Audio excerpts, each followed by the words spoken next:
আমি আপনাদের সামনে পবিত্র কোরআন শরীফের একখানা আয়াত তেলাওয়াত করেছি। এই আয়াতকে সামনে রেখে সংক্ষিপ্তভাবে যে আলোচনাটা করতে চাই সেটা হলো, আমাদের সামনে একটা মাস আসতেছে। এই মাসের নাম কি? মাসের নাম কি? পিছনে অনেকেই রমজান পাইছেন, এরকম কারা কারা আছেন হাত তুলতে দেখি। আমরা পিছনে রমজান ভাইছি কি পাইছি না? ভাইছি কি পাইছি না? কিন্তু রমজান পেয়েছি, আমাদের জিন্দেগির কোনো পরিবর্তন নাই, এরকম মানুষ আছে। এই জন্য রমজান মাসটা হলো অত্যন্ত গুরুত্বপূর্ণ মাস। 12 মাসের মধ্যে রমজান এটা অত্যন্ত ফজিলত। আল্লাহ নবী সাল্লাল্লাহু আলাইহি ওয়াসাল্লাম মিম্বরে দাঁড়ায়া 3 বার আমিন বলছেন। সাহাবায়ে কেরাম জিজ্ঞাসা করলেন, ইয়া রাসূলুল্লাহ, আপনি 3 বার আমিন বললেন কেন? রাসূল বলেন, 3 বার জিবরাইল বদদুয়া করছেন, আমি আমিন বলছি। বলেন তো দেখি, এই বদদুয়া কবুল হইতে কোনো সন্দেহ আছে? আর আছে কোনো সন্দেহ আছে নাকি? যেই দোয়া করেন জিবরাইল আর রাসূল বলেন আমিন, এই দোয়া যে বদদুয়া যে আল্লাহর দরবারে কবুল হবে কোনো সন্দেহ নাই। এর মধ্যে একটা বদদুয়া হলো, রাসূল বলছেন, জিবরাইল বলছেন, হে আল্লাহর নবী, আপনি আমার সাথে শরীক থাকেন। জিবরাইল বদদুয়া করছেন, যেই ব্যক্তি রমজান মাস পাইয়া জিন্দেগির গুনাহ মাফ করাইতে পারলো না, তার জীবন ধ্বংস হয়ে যাক। রাসূল বলছেন আমিন। নাউযুবিল্লাহ। কথা বুঝছেন বিষয়টা? মানে কত বড় গুরুত্ব রমজান মাসের। রমজান মাস পাইল, কিন্তু রমজানের আগেও বেনমাজি, রমজান যাওয়ার পরেও বেনমাজি, তার জীবন পরিবর্তন হইল না। এইরকম লোকের জীবন ধ্বংস হোক। রাসূল আমিন বলছেন। নাউযুবিল্লাহ। না, এতেই বোঝা যায় যে রমজান মাসের গুরুত্বটা কত। রমজান মাস এমন একটা মাস, আল্লাহ রাব্বুল আলামিন বলেন রমজান মাস হলো আমি আল্লাহর মাস। সুবহানাল্লাহ। এটা কত বড় ফজিলত, আল্লাহর মাস। কোন মাসই তো রাসূলের না, কোন মাসই তো অমুক তমুকের না, সব মাসই আল্লাহর, সব মাসই আল্লাহ। কিন্তু রমজান মাসের গুরুত্বটা এত বেশি, আল্লাহ বলেন রমজান মাসটা হলো আমি আল্লাহ। সুবহানাল্লাহ। কেন এই কথা বললেন? রমজান মাস যখন শুরু হয়ে যায়, আল্লাহ রাব্বুল আলামিন ফুতিহাত আবওয়াবুস সামা, আসমানের বরকতের দরজা মহান আল্লাহ বান্দা বান্দীদের জন্য খুলে দেন। ফুতিহাত আবওয়াবুল জান্নাত, জান্নাতের দরজা আল্লাহ খুলে দেন। ওয়া কুল্লিকাত, এরপরে শয়তানকে জিনদের দিয়ে আবদ্ধ করা হয়, জাহান্নামের দরজা বন্ধ করা দেওয়া হয়। রমজান মাস যখন আসে, আল্লাহ রাব্বুল আলামিন রমজানের প্রথম রজনী থেকে একজন ফেরেশতা পাঠায়া দেন। ওই ফেরেশতা জমিনে আইসা এলাম দিতে থাকে, ইয়া বাগিয়াল খায়র, হে আল্লাহর বান্দা, হে কল্যাণকারী, হে নামাজি, হে রোজাদার, হে কোরআন তেলাওয়াতকারী, ইয়া বাগিয়াল খায়র, আরো কল্যাণের দিকে আগাও। তুমি রমজানের আগে যদি সারা বছরে একবার যদি তুমি কোরআন খতম দিতা, রমজান আইসা পড়ছে, এখন কোরআন খতম বাড়ায়া দাও।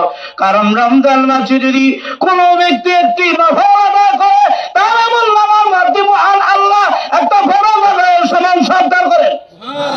কোন ব্যক্তি যদি রমজান মাসে একটা ফরজ আদায় করে, মহান আল্লাহ রাব্বুল আলামিন তাকে 70টা ফরজ আদায় করার সমান সর্দার করেন।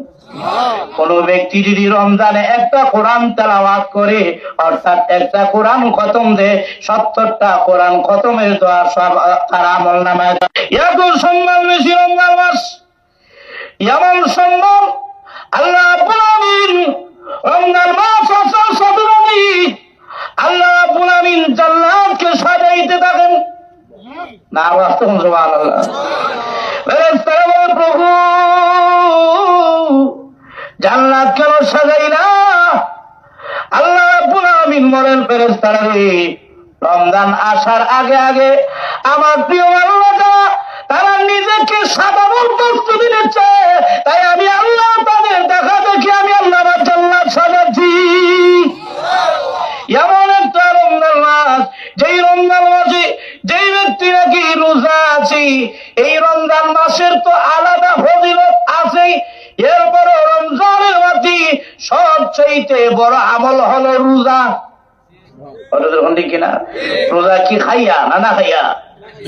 দিনও না খাইয়া, রাত্রে তো খাইবে নই। বরং দেখা যায় রমজান মাসে দিনে না খাইলো দেখা যায় অন্য মাসের বেলায় রাত্রে বেশি খানা। ঠিক কিনা? দিনের অভাবটাকে হুজা জায়গা কেন বলে সেহরির আগে যখন খানায় বই মনে মনে চিন্তা করি আজানের আগে তো শেষ। ঠিক কিনা? এরপরে দেখা যায় আজানের আগে যে হয়তো খানা শেষ হয়ে যাবে গিয়া, দেখেন দিনের খানাটা কেমনে পুরো নয়। খানা যে শুরু করছি বাপরে বাপ, রাত পর্যন্ত কলা যা দিবা। ঠিক কিনা? খানা আরো বেশি হয় আর খানার মধ্যেও বরকত। সুবহানাল্লাহ। সেহরি খাইল বরকত, সেহরির মাধ্যমে আল্লাহ গুনাহ মাফ করেন, ইফতারির মাধ্যমে ওনার গুনাহগুলো মাফ করেন। রোজা রাখার এটা আলাদা সব। যে ব্যক্তি নাকি ঈমানের সাথে বিশ্বাসের সাথে রোজা রাখবে, মহান আল্লাহ রাব্বুল আমিন রোজাদার ব্যক্তির পিছনের ছোট ছোট গুনাহগুলো আল্লাহ মাফ করে দিবেন।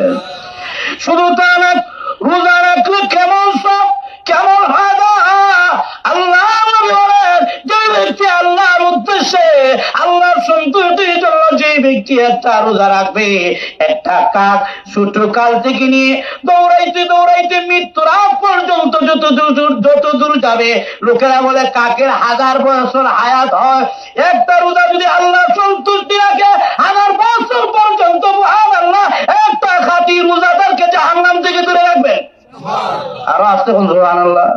শুধু তা না, কিয়ামতের দিন আল্লাহ রাব্বুল আমিন রোজাদারকে এমন সম্মান দিবেন, রোজাদারের জন্য রাইয়ান নামক জান্নাত আল্লাহ রেডি করে রেখেছে। শুধু তা না, কিয়ামতের দিন রোজাদার যারা হয়, রোজাদারা আল্লাহর সন্তুষ্টির জন্য রাখবে। কেমন লাভ রোজা রাখলে? কিয়ামতের দিন রোজাগী ওই রোজাদার ব্যক্তির সামনে দাঁড়া যাবে, রোজা ওই রোজাদার ব্যক্তির পক্ষ হইয়া মহান আল্লাহর দরবারে রোজাদার ব্যক্তির জন্য সুপারিশ করবে। আর সুবহানাল্লাহ। রে বাবা কইলে যাও বলে জাহান্নামে নিয়ে যাই না, নিও না, রোজা রাখছে। সুবহানাল্লাহ যে আসতে কইলে ও রাখার নিয়ত নাই, এটা লাগে সুবহানাল্লাহ আসতে। রোজা রেখেছে তারে জাহান্নামে নিও না, এমনি রোজা আল্লাহর দরবারে সুপারিশ করবি। রোজার দরখাস্ত আল্লাহ মঞ্জুর করে মহান আল্লাহ রোজাদার বান্দাকে আল্লাহ জান্নাতে টিকিট দিয়ে দিবে। কিয়ামতের দিন মুসিবতের সময় যখন নাকি সূর্যটা মাথার কাছে চলে আসবে, নিচের জমিন তামা হয়ে যাবে, মুসিবতের সময় মাথার মগজগুলো টকবক করতে শুরু করবে গরমের জ্বালায়, সহ্য হয় না। এমন কঠিন মুসিবতের সময় আসলবাসীরা বলক্ষীণ ভাবে তারা দেখবে কিসের যেন একটা সুঘ্রাণ তাদের নাকের মধ্যে আসতেছে। এমনি আসলবাসীরা এই সুঘ্রাণ ফলো করে যাবে, গিয়ে দেখবে একদল লোক জান্নাতের বারিন্দার মধ্যে অথবা আল্লাহ আরশের নিচে বসে বসে তারা খাবার খাচ্ছে। না সুবহানাল্লাহ। এমনি লোকেরা বলে প্রভু যেখানে এত মুসিবত মুসিবত আর মুসিবত, আল্লাহ ওই কঠিন মুসিবতের সময় এমন কারা যারা আজকে আপনার আরশের নিচে বয়া বয়া তারা নাস্তা করতেছে, খাবার খাচ্ছে। আল্লাহ রাব্বুল আলামিন বলবেন, ফেরেশতারা রে, এরা হলো আমার রোজাদার বান্দা, যারা নাকি আমি আল্লাহর সন্তুষ্টির জন্য রোজা রেখেছে। আমি আল্লাহ খাই না, তারাও খায় না। আমি আল্লাহর স্ত্রী সহবাস নাই, আমার স্ত্রী নাই, তাও দিনের বেলায় স্ত্রী সহবাস করে নাই। আমি আল্লাহর গুণ তাদের মধ্যে এসেছি, ইফতার সামনে এসেছে, পেটের খিদা বোঝা যায় মহিলা যায় না, সব ইফতার খাই লাগবো এমন অবস্থায় আছে, কিন্তু ইফতার খায় না, 1 মিনিট আগেও না, 1 সেকেন্ড আগেও না। কেন? তারা রোজা রেখেছে আমি আল্লাহর সন্তুষ্টির জন্য।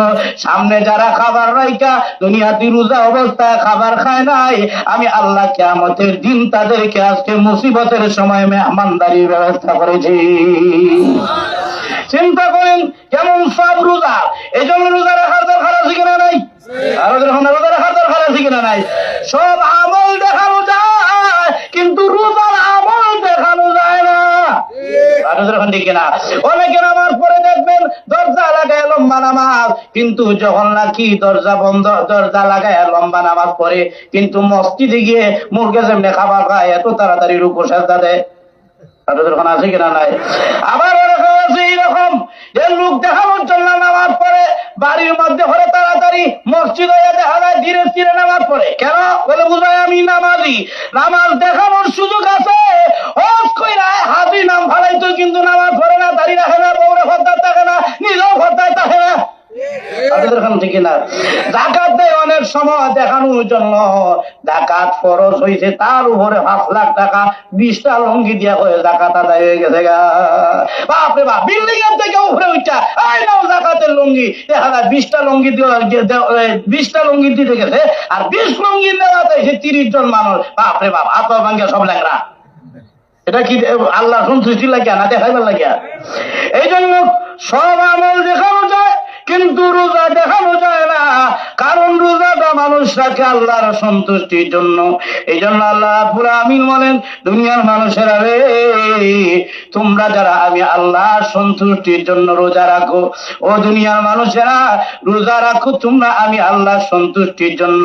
এই জন্য রোজার সব, রোজার বিনিময় আমি আল্লাহ কোন ব্যবস্থা দিব না, আমি আল্লাহ জান্নাত তো দিবই, আলাদাভাবে আল্লাহ ঘোষণা দিয়ে বলেন, ও রোজাদাররা, রোজা রেখেছো তোমরা আমি আল্লাহর জন্য, তাই আমি মহান আল্লাহ নিজ হাতে রোজাদারদেরকে পুরস্কার দিব। রোজাদারের জন্য 2টা সুসংবাদ, একটা হলো আল্লাহ সাক্ষাৎ, সুবহানাল্লাহ না। 2 নম্বর সুসংবাদ হলো রোজা রাখার কারণে মানুষের মুখের মধ্যে একটা দুর্গন্ধ থাকে। আপনার মুখের মধ্যে যদি দুর্গন্ধ থাকে, আপনার বউ আপনার কাছে জায়গা দিত না।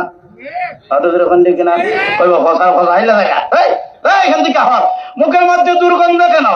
এই দুর্গন্ধ যদি মার কাছে যান, মা আপনাকে জায়গা দিবে না। কেন? বলে আপনার মুখের মধ্যে দুর্গন্ধ, তাই মা কাছে জায়গা দেয় না। আব্বার কাছে গেলে আব্বাও জায়গা দেয় না, মুখের মধ্যে দুর্গন্ধ করে।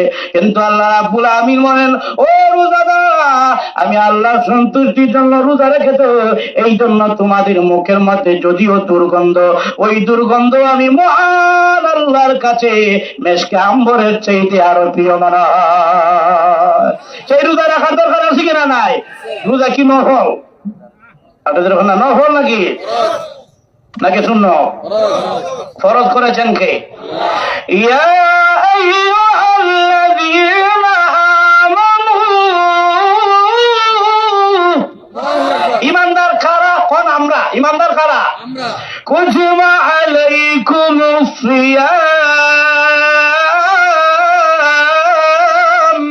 আল্লাহ বলেন কুতিবা আলাইকুমুস সিয়াম, আই ফরজা আলাইকুমুস সিয়াম, রোজা ফরজ করেছেন ঈমানদারের উপরে কে?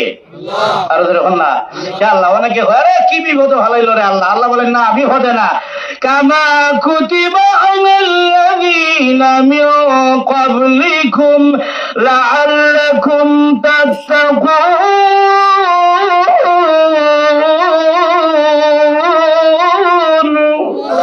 আল্লাহ বলেন কষ্ট নিও না, তোমরার উপরে দিছি না, আগে যারা ছিল তাদের প্রতিও রোজা ফরজ ছিল, আর এখন তোমাদের প্রতি ফরজ। কার বিধান? না। কেন আল্লাহ দিলেন রোজাটা? লাআল্লাকুম তাত্তাকুন, আমরা যেন মুত্তাকি হতে পারি। মুত্তাকি হতে পারি